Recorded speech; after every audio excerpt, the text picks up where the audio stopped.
isso, agora são 9h20, já temos um novo entrevistado aqui na ponta da linha para falar sobre a regulamentação das consultas de telemedicina no Brasil. Isso aconteceu nessa semana agora, o Conselho Federal de Medicina regulamentou essa prática de telemedicina aqui no Brasil, que, na verdade, foi dinamizada nesse período de pandemia, né? Na pandemia, tivemos que fazer telemedicina, querendo ou não tinha outra alternativa, e parece que o resultado foi positivo, tanto que agora temos normas para seguir nessa nova relação médico-paciente. E para falar com a gente sobre isso, está o presidente da Comissão de Saúde Digital da Associação Médica Brasileira, o doutor Antônio Carlos Endrigo. Doutor Antônio Carlos, obrigado por atender o convite aqui da Rádio Bandeirantes. Bom dia para o senhor.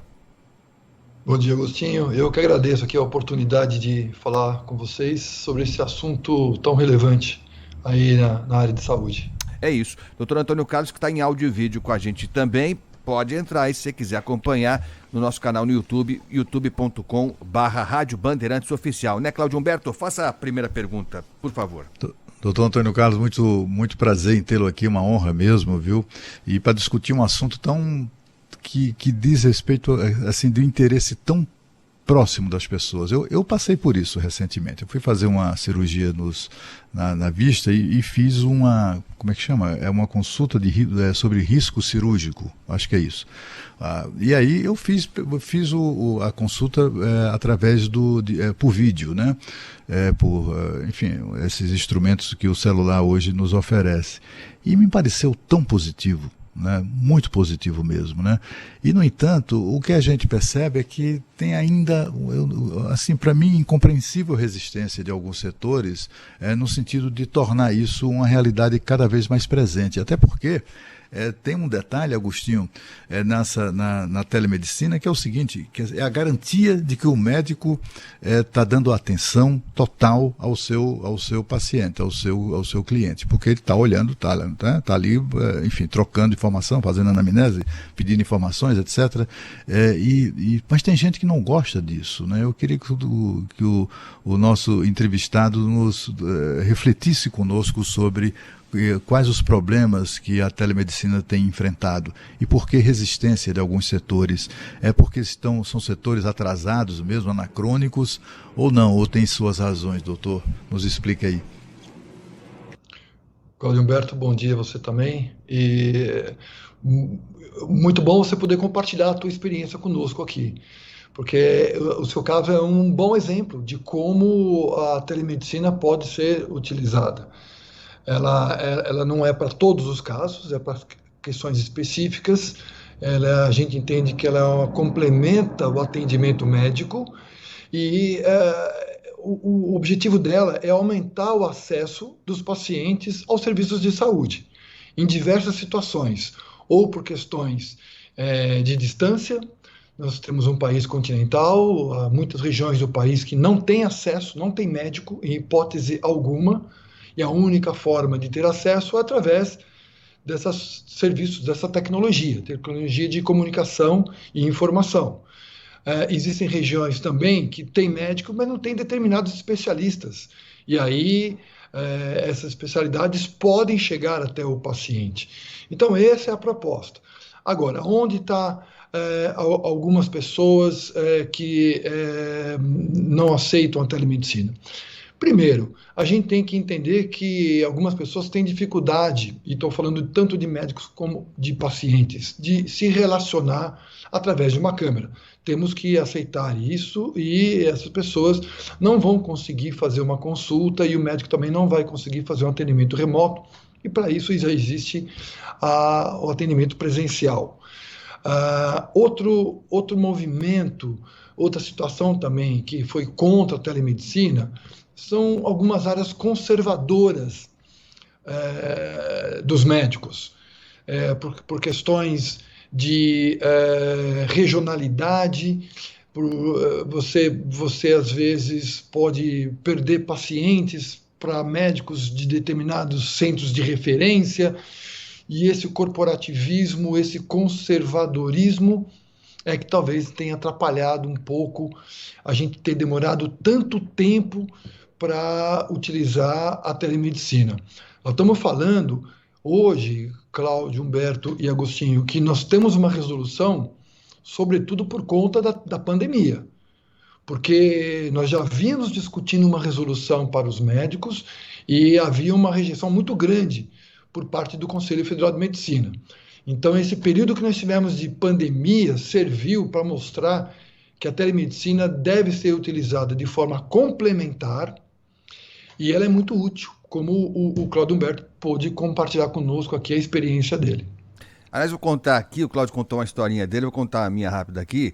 A família da minha Boa. esposa é toda formada por médicos, né? Médicos, todos médicos. Então o almoço de domingo, beleza. Se não tiver estômago de avestruz, você não come ali, porque são só contando relatos dos episódios que eles vivenciaram. O papo são as entranhas das pessoas. É mais ou menos isso, é mais ou menos isso. É que nem conversa de jornalista, tem coisa que você não pode ouvir. Você não pode ouvir porque não é legal. Mas é o seguinte, aí o que acontece? O meu sogro, que é um médico experiente demais de São Caetano, doutor Ailton Ferraz, um beijo pra ele. Experiente, um médico das antigas, sabe? Quase médico de família mesmo, e é mesmo, porque São Caetano também permite isso e tal. Então, assim, todo almoço era o seguinte, uma paciente ligava para... Mas, assim, uma dúzia de... É lógico que não é telemedicina isso, mas é quase. Então, ele falava assim, não, pode, não, tá sentindo assim, faz assado. E deu sempre certo. Então, assim, esse tipo de atendimento à distância também não é uma coisa tão nova, mas, de fato, é natural que suscite dúvidas. E até por isso, né, doutor Antônio Carlos, é que se fez essa regulamentação para definir alguns pontos que poderiam ser de discórdia. Por exemplo, a questão do termo de consentimento, né? O paciente ou algum representante dele tem que concordar com esse tipo de tratamento, não é isso? Concordar e ele tem que estar ciente das limitações que existem no atendimento remoto. Isso é fundamental, né?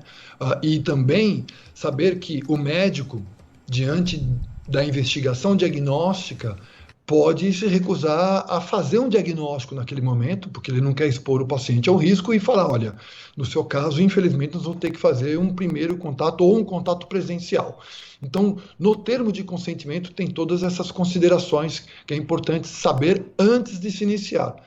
Sabendo disso, passa-se para o atendimento remoto e, na maioria das vezes, são situações de baixa complexidade, que podem ser e são resolvidas nesse atendimento. E é isso que se propõe. Aliás, há um número de... Desculpa, Cláudio, só pela oportunidade. Há um número de atendimentos. Você tem que ter alguns presenciais, obrigatoriamente, entre os atendimentos à distância, não é isso? Não, não é assim.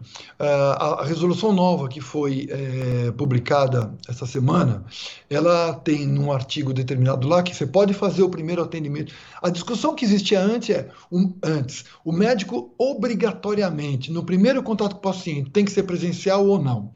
Nós, da Associação Médica Brasileira, estávamos exigindo que o médico e o paciente tivessem essa autonomia. Então, os conservadores não estavam querendo isso. Obrigatoriamente, o primeiro contato tem que ser presencial e nós éramos contra isso. Esse é um ponto. Aí, o que foi feito na lei? Foi que, para casos crônicos, que é uma das maiores vantagens da telemedicina, o médico, obrigatoriamente, após 180 dias, ele tem que atender o paciente presencialmente. Olha, a resolução proposta é muito boa. A gente deu um passo muito grande, mas ela vai evoluir ainda. Nessa questão, você estipular prazos não cabe. É o médico e o paciente, caso a caso, que vai decidir a periodicidade de se ter o contato presencial. Mas não vamos criar problemas. Está definido ali e a gente vai seguir essa resolução e aí vamos adaptando ela conforme as nossas experiências permitirem. Doutor, quando eu me referi ao fato de que a telemedicina proporciona uma melhor atenção do profissional ao paciente, eu vou lhe contar uma outra história que se passou aqui com uma pessoa que trabalhava com a minha família, na minha casa, e ela se queixava de uma dor no pé, alguma coisa assim, e ela foi no médico, né? Ela entrou no médico e, segundo o relato dela, a consulta durou no máximo 3 minutos. O médico simplesmente não levantou o rosto, não olhou para o rosto dela sequer, não olhou também o pé dela, né? E já escreveu assim, ela entrou, ele estava de cabeça baixa, fez um gesto para que ela sentasse diante dele, e aí ela começou a falar, e ele começou então a anotar lá numa receita qualquer, eu acho que requisitando algum tipo de coisa, ou prescrevendo algum medicamento, entregou para ela e ela disse: o senhor não vai olhar o meu pé? Né? E ele ficou muito irritado com a cobrança dessa pessoa, etc. e tal. Numa audiência, numa consulta por telemedicina, isso simplesmente não acontece, né? Porque, afinal de contas, o médico está ali focado, né, naquele paciente que está diante dele. Essa, pelo menos, é a impressão que me dá de uma das vantagens, das grandes vantagens da telemedicina. Outra coisa, doutor, eu queria saber o seguinte: não teria como, ou a resolução prevê que, digamos assim, uma filtragem, porque a gente vê no Sistema Único de Saúde aquela coisa que em alguns lugares funciona bem, de o sujeito ou o paciente ser classificado de acordo com a gravidade, né, do caso. Aí recebe uma pulseirinha vermelha ou uma pulseirinha amarela, enfim, aí tem uma cor ali que... Não poderia ter algo semelhante, prévio, né, para que o médico... Porque tem muita gente que vai para o médico, né, como se fora ele um psicoterapeuta, né? Ele só quer que alguém que o ouça, né, só quer desabafar as suas agruras com alguém, aí vai para o médico, né? Enfim, não há como, ou pelo menos há previsão de uma seleção, né, de uma seleção prévia, diz: olha, o senhor vai ser, isso aqui de fato é caso para telemedicina, isso pode ser resolvido na telemedicina e tal. E fazer essa seleção ou não? Ou isso é algo que só o médico pode mesmo definir? Não, pode ser feito sim, Claudio Humberto. E alguns serviços já utilizam outros profissionais de saúde para que isso seja feito. Entretanto, temos que tomar um certo cuidado, porque somente ao médico é permitido fazer o diagnóstico, né? Um enfermeiro, um farmacologista, uma nutricionista, ela pode dar uma série de orientações, ela pode fazer triagem. Isso que você mencionou, de certa forma, é triagem. E esses profissionais de saúde podem fazer isso. O que eles não podem fazer, eles não têm competência, porque eles não foram capacitados para isso, é fazer diagnóstico. E isso faz parte do ato médico. Só um médico profissional que fez 6 anos de faculdade, 3, 4, 5 anos de especialização em residência Ralou médica. Muito. Exatamente. É isso que permite que o médico faça diagnóstico. Então, a triagem pode ser feita em muitos serviços, principalmente o SUS, vai se utilizar desses profissionais para fazer uma triagem e indicar para o profissional, o médico mais adequado, né? E eu queria aproveitar e fazer um comentário pela tua primeira pergunta, no caso da pessoa que você conheceu, que é verdade a tua impressão a respeito da telemedicina. O contato visual vai ter que existir, porque presencialmente, infelizmente, alguns médicos partem dessa prática de apenas sentir a presença do paciente na sala, sem olhar para ele, olhar no rosto dele. Porque aqui na tela o que aparece é o rosto, né? Tudo bem que o problema da pessoa era no pé, mas pelo menos o rosto ele vai ter que ter um contato com ela. E nós médicos, estamos imaginando, isso é importante vocês saberem que nós aqui acho que somos mais ou menos da mesma geração. A gente gosta de falar, a gente gosta de contar histórias. A gente vai, a partir da telemedicina, partir para aquilo que nós chamamos de medicina narrativa. A medicina narrativa é muito importante e ela tem sido abandonada nos últimos anos, porque o médico acaba querendo ser muito mais objetivo, só que na objetividade dele, do atendimento, acaba perdendo o vínculo com o paciente. Aquela relação médico-paciente acaba se perdendo, que foi o que aconteceu nesse caso que você descreveu, Claudio Humberto. Então, aqui na telemedicina, a narrativa vai voltar e a gente vai ter que ouvir mais a história do paciente, uma vez que nós não estamos com a presença dele. Então, o diagnóstico, ele vai aí ser, a investigação diagnóstica vai buscar os primórdios da medicina, que é muito bom. Outro ponto, desculpa me estender um pouco mais, que eu queria acrescentar, é que como no atendimento remoto nós não temos a presença do paciente, onde a gente toca ele, a gente sente ele, a gente vai ter que usar muito mais as experiências do médico, o conhecimento técnico dele, e para isso, os melhores médicos para a prática de telemedicina são aqueles mais experientes, os médicos que têm mais tempo de vivência, porque ele tem a capacidade de utilizar menos informações para se chegar a um diagnóstico.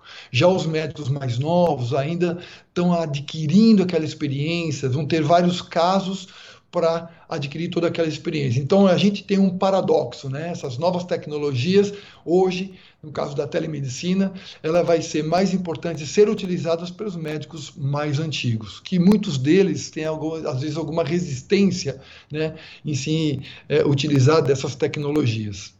Interessante isso. Doutor Antônio Carlos Endrigo, presidente da Comissão de Saúde Digital da Associação Médica Brasileira. Só para encerrar, agradecer demais sua presença aqui no Jornal Gente da Rádio Bandeirantes.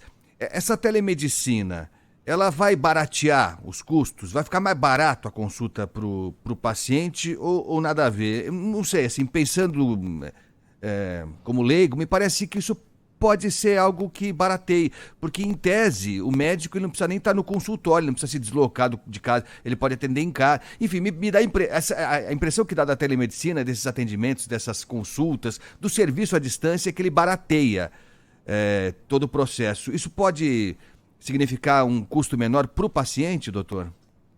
Agostinho, é bom você fazer essa pergunta aqui para mim, até para deixar claro para as pessoas que estão nos ouvindo e assistindo. No todo, digo, para um serviço de saúde, a tendência é que a medicina ela tenha um custo reduzido, mas não por conta dessa tua impressão. Porque nós preconizamos que o valor de uma consulta presencial deva ser o mesmo de uma consulta remota. Por quê? Porque o custo da consulta, ele não está relacionado ao ambiente físico. Sim, o ambiente físico tem impacto no custo, porque o médico tem que bancar aquilo. Mas eu também estou num espaço físico aqui que tem algum custo. Eu estou usando tecnologias que têm algum custo, né? Eu tenho algum sistema ou uma secretária que organize a agenda. Ela pode não estar no mesmo espaço físico que eu, mas ela tem um custo para o médico. Agora, onde está o maior custo para o médico numa consulta? Que às vezes o paciente ou as pessoas não pensam nisso. É na responsabilidade do médico, no conhecimento técnico que ele tem. Esse é o custo do médico. E é isso que ele leva para o paciente. Porque se ele não teve uma boa escola, se ele não fez os cursos adequados, se ele não se preparou e investiu no conhecimento dele, ele vai causar um maior risco para o paciente. Agora, se ele se dedicou bastante, muito tempo, ele não tem todo esse risco que ele leva para o paciente. E outra coisa importante, Agostinho, a responsabilidade do médico frente ao atendimento é o mesmo, presencial ou remoto. Então, se ele cometer erros, ele também vai responder por isso. Por conta de todos esses aspectos, é que o valor da consulta é o mesmo. Entretanto, o resultado disso, num serviço de saúde, tende a ser menor, porque o paciente vai ter mais acesso ao médico e, tendo mais acesso ao médico, as doenças vão ter uma evolução melhor. E isso vai resultar num menor custo de saúde.